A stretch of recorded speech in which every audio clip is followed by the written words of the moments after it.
CM Chandrababu Naidu అధ్యక్షతన CRDA 55వ authority meeting జరిగింది. Governor బంగ్లా లోక్ భవన్ నిర్మాణానికి టెండర్ వేయడానికి 160 కోట్లకు నిర్ణయం తీసుకున్నారు. నాబార్డు ఇస్తామన్న లోన్ 7,380 కోట్లు తీసుకోవడానికి బోర్డు ఓకే చెప్పింది. ఇక సీడ్ యాక్సెస్ రోడ్డు 530 కోట్లతో నేషనల్ హైవేకి కలపడానికి అప్రూవల్ ఫర్ అవార్డు ఇవ్వటం జరిగిందని మంత్రి నారాయణ తెలిపారు. ఇక అంతర్జాతీయ స్పోర్ట్స్ సిటీకి ఇన్నర్ రింగ్ రోడ్డుకు 16,666 ఎకరాలు తీసుకోవడంపై చర్చించామని తెలిపారు. 7,380.70 కోట్లు 7,380.70 కోట్లు లోన్.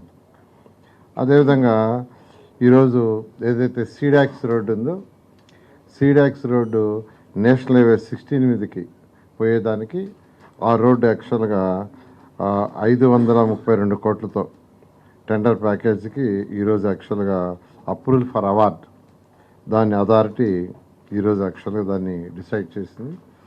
ఈ యొక్క అథారిటీలో ఇవన్నీ ఈరోజు డిస్కస్ చేయడం జరిగింది. అదేవిధంగా అమరావతి ల్యాండ్ పుల్లింగ్ ఏదైతే ఈరోజు